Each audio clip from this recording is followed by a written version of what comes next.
Hi guys, I'm Biju. Welcome back to my channel Renu Sudhi. കുറച്ച് ദിവസങ്ങളായിട്ടോ കുറച്ച് നാളുകളായിട്ടോ ഈ ഒരു കോണ്ടന്റ് നമ്മൾ തൊടാതെ ഇരുന്നതാ. പക്ഷെ തൊടിയിക്കാതെ അവർ സമ്മതിക്കത്തില്ല. ബിഗ് ബോസിൽ നിന്ന് പുറത്തു വന്നതിന് ശേഷം കാണിക്കുന്ന അഹങ്കാരത്തിനും വിളിക്കുന്ന വെല്ലുവിളിക്കൊക്കെ ഉണ്ടല്ലോ ഒരു പരിധിയുണ്ട്. അവിടെ കാണിച്ചു കൂട്ടിയത് വെറും അൽപായുസ സാധനമാണെന്ന്, ഇവിടെ വന്ന് കാണിച്ചുകൊണ്ടിരിക്കുന്നത് വെറും പ്രഹസനമാണെന്ന് കാണുന്ന ജനങ്ങൾക്കെല്ലാം മനസ്സിലായി. പിന്നെ എന്തിനാണ് ഇമാതിരി ലൈവ് വന്നിടന്ന് മെഴുകുന്നതെന്ന് എനിക്ക് മനസ്സിലാവുന്നില്ല. എന്തായാലും കൂടെ ഒരു കൂട്ടാളി കൂടി ഇരിപ്പുള്ളതുകൊണ്ടായിരിക്കും ഇത്രയധികം ആവേശത്തോടു കൂടി പറയുന്നത്. നമുക്ക് എന്തായാലും ഇതിന്റെ ഹൈലൈറ്റ്സ് ഒന്ന് കണ്ടിട്ട് ബാക്കി വീഡിയോയിലേക്ക് തന്നെ വരാം. ഗെയിം ഇൻട്രസ്റ്റ് ആക്കാൻ വേണ്ടിയാണ് ബസർ തന്നേക്കുന്നത്. അല്ലാതെ കട്ടെടുത്തോണ്ട് തൂക്കിയെടുക്കാനുണ്ടെന്നുണ്ടെങ്കിൽ എല്ലാ ദിവസവും ഓരോരുത്തരുടെ എല്ലാവരും ഇറങ്ങി കഴിയുമ്പോഴത്തേക്കും അല്ല, പക്ഷെ അതിനകത്ത് എഴുതിയിട്ടുണ്ടല്ലോ കുതന്ത്രം വഴിയുന്നു. കൊടുത്ത രണ്ട് കണ്ടന്റ് മതി. ചേച്ചി എന്റെ തലയിൽ ഒരു പേൻ ഈ ഫ്രണ്ട് ഇവിടുന്ന് ഒരു പേന മഞ്ജുവാനോട് ചേച്ചിക്ക് കാണിച്ചു തരാൻ അത് പറ്റത്തില്ല. ഒരുപാടെണ്ണം ഉള്ളപ്പോഴത്തേന് അതിനകത്ത് ഒരെണ്ണം പിക്ക് ചെയ്യുന്ന കാര്യം വളരെ ബുദ്ധിമുട്ടായിട്ടുള്ള ഒരു കാര്യമായിരിക്കും. നിങ്ങൾ എന്താണ് പറയുന്നത്? നിങ്ങൾ ബിഗ് ബോസിൽ കാണിച്ചതെല്ലാം നിങ്ങളുടെ കണ്ടന്റ് ആയിരുന്നാണോ? അവിടെ കിടന്ന് മെഴുകുമായിരുന്നു. നിങ്ങൾക്ക് വല്ലതും അറിയാവോ?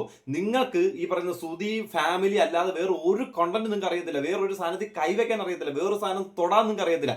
നിങ്ങൾക്ക് അതിനെന്തെങ്കിലും സംസാരിച്ചു കഴിഞ്ഞാൽ അതിന് മാത്രമേ ബിഗ് ബോസിൽ നിങ്ങൾക്ക് ഉറച്ച് സംസാരിക്കാനുള്ള നിലവിളി ശബ്ദം ഉള്ളായിരുന്നു. അല്ലാതെ വേറെ ഒന്നിനും ഇല്ലായിരുന്നു. നിങ്ങൾ ഈ പേന്റെ കാര്യവും മറ്റേ കാര്യം മറിച്ച കാര്യമൊക്കെ പറഞ്ഞപ്പോഴത്തന്നെ നിങ്ങളുടെ മനസ്സിൽ നിന്ന് നിങ്ങളുടെ കളി നിങ്ങളുടെ കയ്യിൽ നിന്ന് വിട്ടുപോയി. പിന്നെ എങ്ങനെങ്കിലും ബിഗ് ബോസിൽ കിടന്ന് മെഴുകി ഫയർ ആണെന്നൊക്കെ പറഞ്ഞ് പോയിട്ട് ഒരു പൂമട്ട് പോലും ആവാത്ത സിറ്റുവേഷനിൽ കൈയും കാലും പിടിച്ച് നരകിച്ച് എങ്ങനെയെങ്കിലും ഓരോ ക്യാമറയുടെ മുന്നിൽ പോയി കിടന്ന് കരഞ്ഞ് നിലവിളിച്ച് എങ്ങനെയെങ്കിലും തൊഴുത് പിടിച്ച് ബിഗ് ബോസിൽ നിന്ന് ലാലേട്ടൻ കൈ പിടിച്ച് ഇറക്കിയെന്ന് മാത്രമേ ഉള്ളൂ. കണ്ടവർക്കറിയാൻ ചവിട്ടി പുറത്താക്കിയതാണെന്ന്. കാരണം അവർ ഇത്രയും ഹൈപ്പോട് കൂടി അങ്ങോട്ട് കൊണ്ടുവന്നപ്പോഴത്തേക്കും അവർ വിചാരിച്ച് എന്തോ കുത്തി മറിച്ച് തറയിടുമെന്ന്. അവിടെ ചെന്നപ്പോഴത്തേക്കും മനസ്സിലായി ഈ കുഴിയാനെയാണല്ലോ ദിവ്യ ഉണ്ണിയാന്ന് പറഞ്ഞ് കൊണ്ടുപോയെന്ന് ആലോചിച്ചപ്പോഴത്തേന് അവർക്ക് സത്യം പറഞ്ഞാൽ മനസ്താപം തോന്നിയിട്ട് എങ്ങനെങ്കിലും നിങ്ങളെ ചവിട്ടി പുറത്താക്കി ബിഗ് ബോസിൽ നിന്ന് വിട്ട് അതിന് നിങ്ങളായിട്ട് തന്നെ ഒരു കാരണം ഉണ്ടാക്കി കൊടുത്തു. എന്നാൽ അവിടെ പോയതും വന്നതും എല്ലാവരും കണ്ടതാണെങ്കിലും അവരുടെ കളി നമ്മൾ കണ്ടതാണെങ്കിലും അവർ കാണിക്കുന്ന അതല്ല, അവർ പറയുന്ന അതല്ല എന്ന് കാണിച്ചുകൊണ്ടാണ് ഇപ്പോൾ പുതിയ രംഗങ്ങളൊക്കെ വന്നിരിക്കുന്നത്. എന്താ 2 ദിവസമായി ഇപ്പോൾ ഒരു പരിപാടി വന്നിട്ട് നമ്മളിപ്പോഴാണ് കണ്ടത്. അത് കാരണം റിയാക്ട് വെച്ച് ലേറ്റ് ആയത്.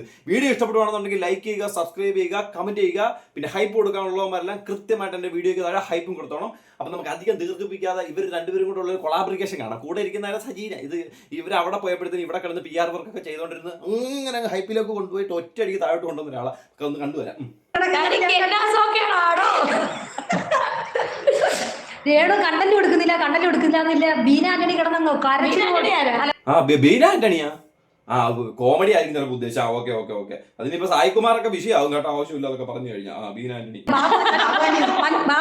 മഞ്ജു ആന്റണി അല്ല, മഞ്ജു ആന്റണി ചേച്ചിയുടെ ഒരു കാര്യം അതിപ്പോഴാണ് ഞാൻ കാണാം.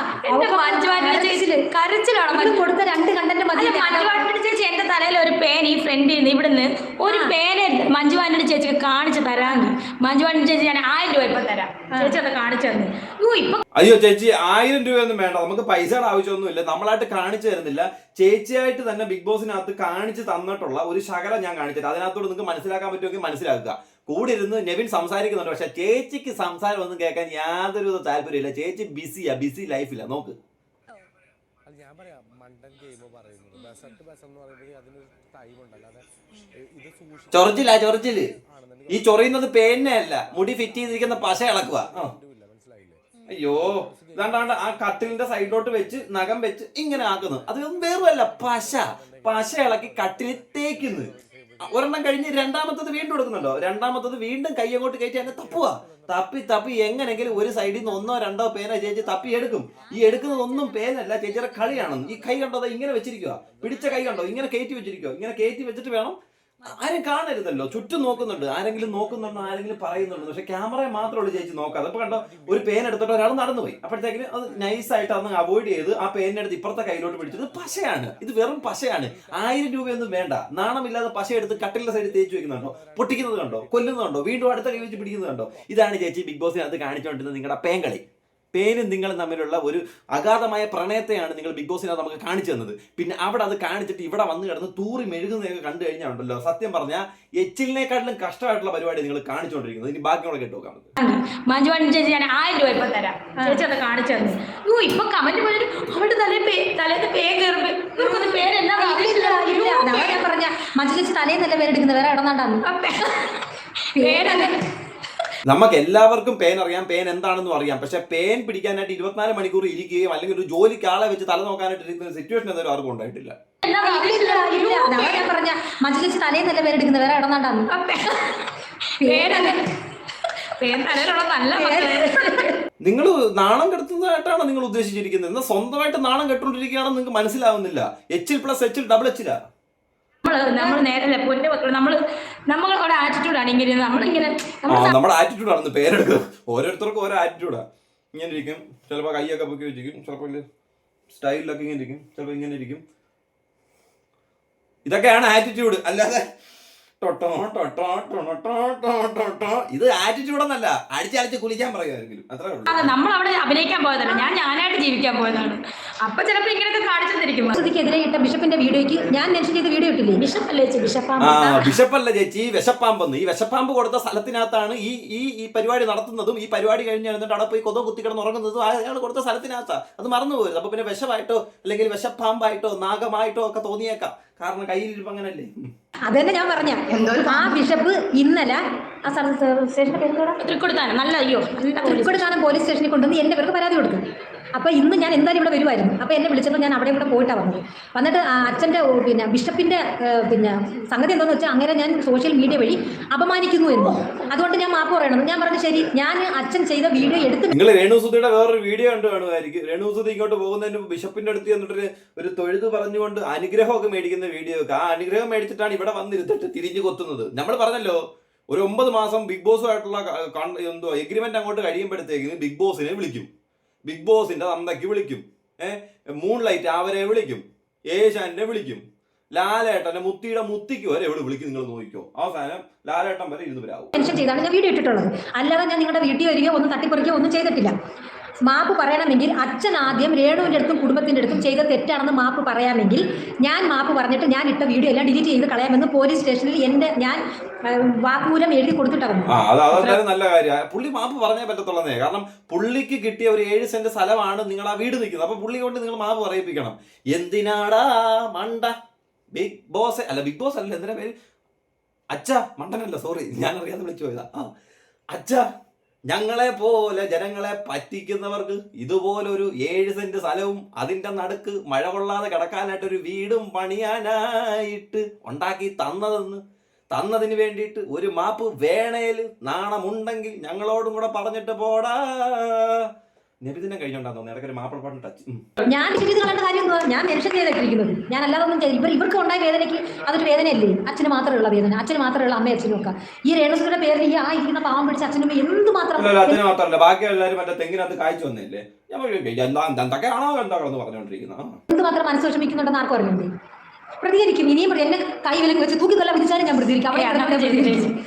നമ്മുടെ നിയമം ഈ കൈവേലങ്ങ് വെച്ച് തൂക്കിക്കൊല്ലാന്ന് പറയുമ്പോഴത്തേനും നമുക്ക് ഈ കാണുന്നവർക്ക് ഭയങ്കര ആവേശം ഉണ്ടാവണം. കണ്ടോ, 2 വനിതകൾ, 2 സ്ത്രീകൾ, ഈ സ്ത്രീകൾക്കെതിരെയാണല്ലോ ആ ഗജാഗടിയനായിട്ടുള്ള അച്ഛൻ നിന്ന് പോരാടുന്നതെന്ന് കാണുമ്പോഴത്തേക്കിനെ കാണുന്ന ആൾക്കാർക്ക് അയ്യോ എന്തിനാച്ചായ ഇങ്ങനെയൊക്കെ തോന്നിപ്പിക്കുന്നത്, അങ്ങനെയൊക്കെ തോന്നാൻ വേണ്ടിയിട്ട് കാണിക്കുന്ന പരിപാടികളും പറയുന്ന ഡയലോഗുകളാ. ഇച്ചിരി കുറയ്ക്ക്, താഴോട്ടിറങ്ങിയതാ. അതിലും അവിടെ ചെന്ന് ഞാൻ സ്റ്റേഷനിൽ ചെന്ന എല്ലാ സാർമാരും കട്ട സപ്പോർട്ടാണ് കാര്യം ഞാൻ പറയുന്നത്. കട്ട സപ്പോർട്ടായിട്ടിരുന്നു. ഞാൻ അന്നേരം അത് അതെ തൃക്കൊടുത്താനം പോലീസ് സ്റ്റേഷനിൽ വേറെ പണിയൊന്നും ഇല്ലല്ലോ. നിങ്ങൾ തമ്മിലുള്ള അങ്ങോട്ടും ഇങ്ങോട്ടുള്ള ചീത്തോളി മാത്രം അവർക്ക് നോക്കിയല്ലോ, കട്ട സപ്പോർട്ടായിട്ട് നിൽക്കാനായിട്ട്. അയ്യോ പോലീസുകാരെയൊക്കെ നമുക്ക് അറിയാവുന്ന, പോലീസ് സ്റ്റേഷൻ എന്തോ നമുക്ക് അറിയാവുന്നതാ. ചേച്ചി ഒരുപാട് തള്ളി മറിക്കല്ലേ, ചിലപ്പോൾ DYSP ആയിരുന്നു അവിടെ ചെന്നപ്പോൾ പാറാവുകാരനായിട്ട് നിന്നു എന്നൊക്കെ വേണേൽ പറഞ്ഞോടെ.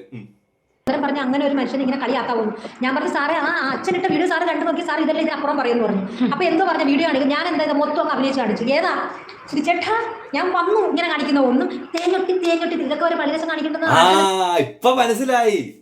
അവർക്ക് ഇത്രയും ജോലിയും ഇത്രയും കേസുകളൊക്കെ പോലീസ് അറിയാലോ, ഒരുപാട് കേസുകളല്ലോ. അവർ ഇതെല്ലാം കണ്ട് ഭയങ്കര ഫ്രസ്ട്രേറ്റഡ് ആയിട്ട് ഇച്ചിരി മാനസികമായിട്ട് ഇച്ചിരി ബുദ്ധിമുട്ടി ഇച്ചിരി ദേഷ്യമായിരിക്കും. ഇവർ പൊതുവെ ഇങ്ങനെ മുരട്ട് സ്വഭാവമാകും. പിന്നെ ഒരുപാട് ക്രിമിനൽസിനെ കണ്ടുവരുമ്പോൾ ആരെ കണ്ടാലും ഒരു ക്രിമിനൽ ടച്ചോടുകൂടി നോക്കുമോ, നമ്മളൊക്കെ സ്റ്റേഷനിൽ ചെന്നാലും എന്തുവാടാ ഈ ഒരു രീതിയൊക്കെ. അതിനിടയിലാണ് ഇവർ കുറെ കോമഡി വർത്താനമൊക്കെ അടിച്ചെല്ലാം. അപ്പോൾ അവരെല്ലാം വിചാരിച്ച് എന്നാ ഇന്ന് ഇവിടെ വട്ടം പിടിച്ച് നടുക്കിരുത്തി എല്ലാവരും വട്ടത്തിൽ ഒന്ന് കാണിച്ചേ. ഇവർ കുറച്ച് നേരം അവർക്കൊരു മൈൻഡ് റിലാക്സേഷൻ വേണം. തീർച്ചയായിട്ടും CCTV നോക്കിയാൽ പറയായിരിക്കും. ഒന്ന് മൈൻഡ് റിലാക്സ് ആകാനായിട്ട് പോലീസുകാർ വേണ്ടി ഇവരെ നടുക്ക് പിടിച്ചിരുത്തി ഒന്ന് കോമാളിയാക്കി വിട്ട്. അത് ഇവരെ ട്രോൾ ചെയ്തതാണെന്നും റാഗ് ചെയ്തതാണെന്ന് മനസ്സിലാക്കാനുള്ള സാമാന്യ ബുദ്ധി പോലും ഇല്ലാത്ത സ്ഥിതിക്ക് പറഞ്ഞിട്ട് കാര്യമില്ല. ഞാൻ ഇതെല്ലാം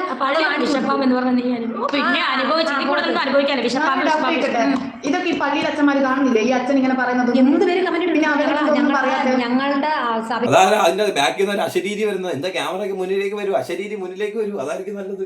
എന്നെ മോശമായിട്ടാണ് പറഞ്ഞതെന്നൊക്കെ പറയുന്നത്. അപ്പം അവിടെ ചെന്ന് ഞാനിങ്ങനെ എഴുതി കൊടുത്തിട്ട് ഞാനിങ്ങ് പോരുന്നു. നല്ല സപ്പോർട്ട് എൻ്റെ അടുത്ത് പിന്നെ ആ അജിത്ത് എന്ന് പറയുന്ന ഒരു സാറ് ഞാൻ അന്നേരം ഞാൻ ചോദിച്ചു. കാരണം ഈ ഇരിക്കുന്ന രേണുവും ചേച്ചിയും അതുലിനെതിരെ ആ സ്റ്റേഷനിലാണ് പരാതി കൊടുത്തത്.